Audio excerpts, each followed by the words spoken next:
Salutare!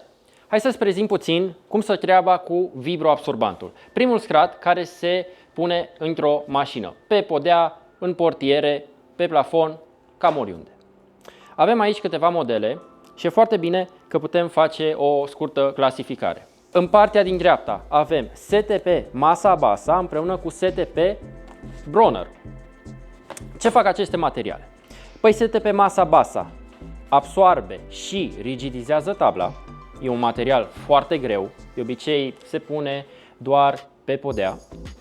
STP Bronner, el nu absoarbe vibrațiile, doar rigidizează. Prin urmare, aceste două materiale se folosesc de obicei pe mașini de competiții, pe mașini de SPL, unde contează foarte mult frecvențele joase. În mijloc avem STP Black Gold, cel mai popular vibroabsorbant de pe site-ul nostru. De ce e așa popular? Păi pentru că el poate fi pus în orice zonă din mașină, are o eficiență foarte bună, are o grosime medie, 2,3 mm, nu e nici foarte greu, nu e nici foarte ușor, face o treabă excelentă. STP Aerosel Genio, un material 3 în 1, premium. Avem și parte de vibro, și parte de fono, și parte de termo absorție. Are 4 mm grosime și pe ăsta poți să-l pui cam oriunde în mașină și face o treabă excelentă. Ăsta te ajută în momentul în care poate nu vrei să aplici mai multe scraturi. L-ai pus pe ăsta și se descurcă de minune.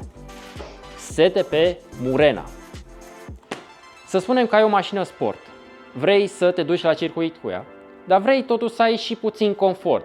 Când pleci de la circuit spre casă, vrei să te odihnești puțin.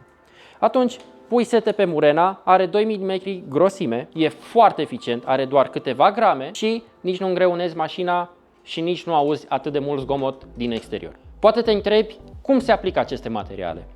Păi foarte ușor. Cureți și degresezi foarte bine tabla înainte. Materialele trebuie să stea 24 de ore la temperatura camerei, iar în timpul aplicării e recomandat să le montezi într-un spațiu care are o temperatură de aproximativ 20 de grade. Materialul, în cazul în care n-ai un garaj încălzit sau așa, se poate încălzi uniform și nu trebuie insista foarte mult. L-ai aplicat și îl presezi cu o rolă, astfel încât să nu existe bule de aer, ca să nu se creeze condens. Cam asta ar fi o scurtă clarificare pentru vibroabsorbantele de pe site-ul nostru. Avem mult mai multe modele, te invităm și noi să le vizualizezi și rămâne doar să comanzi. Toate produsele le găsești pe site-ul nostru soundhouse.ro și în rețeaua noastră de parteneri.